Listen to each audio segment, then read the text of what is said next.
Welcome to my channel உமாவின் கைமணம். நம்ம இன்றைக்கி பார்க்க போகிறது காணிங்கிற நேபாளத்து டிஷ்ஷுங்க. இது வந்து சேலட் மாதிரி தான். ஆனால் வந்து இது வந்து நல்லா சுட சுட சாதத்தோட சப்பாத்தியோடலாம் சாப்பிடலாம். குழம்பு ரொம்ப போர் அடிக்குது அப்படின்னா நீங்கள் ஒரு தடவை இதை வந்து ட்ரை பண்ணி பாருங்கள். ஒரு அவசரமாக 5 நிமிஷத்துக்குள்ளே வெளியில் எங்கேயாவது போயிட்டு வந்தோம்னா டக்குன்னு இதை வந்து பண்ணிக்கலாம்.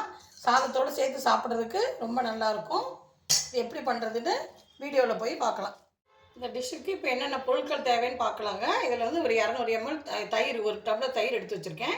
இது வந்து வேக வச்ச உருளைக்கிழங்கு சின்ன சின்ன பீஸாக கட் பண்ணி வச்சுருக்கேன். இது ஒரு 2 பெரிய வெங்காயம், அதை வந்து நீல சைஸில் நறுக்கி வச்சுருக்கேன். இது 1/2 ஸ்பூன் ஜீரகம், 1/2 ஸ்பூன் கஸ்தூரி மேத்தி, ஒரு 1/2 ஸ்பூன் வந்து மிளகாத்தூள், இது கொத்தமல்லி இலை, ஒரே ஒரு பச்சை மிளகாய் நறுக்கி வச்சுருக்கேன்.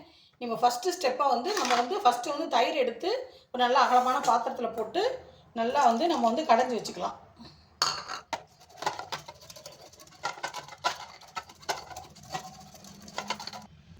இப்போது தயிர் நல்லா அடித்து வச்சுட்டேங்க. அதில் வந்து நம்ம வந்து இப்போ வந்து பெரிய வெங்காயத்தை போடுறோம் ஃபஸ்ட்டு. அதுக்கப்புறமா வந்து பச்சை மிளகா, அதுக்கப்புறம் வந்து இந்த வேக வச்ச உருளைக்கிழங்கு எல்லாத்தையும் போட்டுட்டு நம்ம நல்லா வந்து ஒரு தடவை வந்து இதை வந்து கலந்து விட்டுடலாம். கலந்து விட்டுட்டு நம்ம வந்து அடுத்ததாக வந்து இது கொத்தமல்லி இலையும் இது மேலே போட்டுட்டு நம்ம இதுக்கு ஒரு தாளிப்பு கொடுக்க போகிறோம். ஃபஸ்ட்டு போட்டுட்டு நல்லா கலந்து விட்டுடலாம். விட்டுட்டு ஒரு தாளிக்க போகிறேன். பற்ற வச்சு ஒரு தாளிப்பு கரண்டி போட்டிருக்கேங்க. அதில் வந்து எண்ணெய் ஊற்றி வச்சுருக்கேன். எண்ணெய் சூடாகட்டும். இப்போ அடுப்பில் உள்ள எண்ணெய் காஞ்சிருச்சுங்க. நம்ம வந்து அடுப்பு வந்து ஆஃப் பண்ணிடணும்.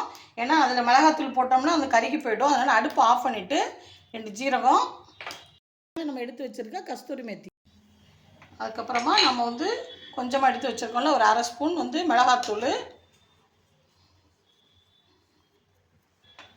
கொஞ்சோண்டு ஒரு பிஞ்ச் வந்து மஞ்சத்தூள்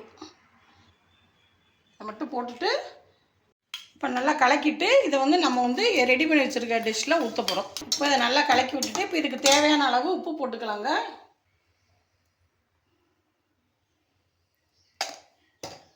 உப்பு போட்டு கலந்துட்டோம்னா நம்மளோட டிஷ் வந்து ரெடி ஆயிடுச்சு.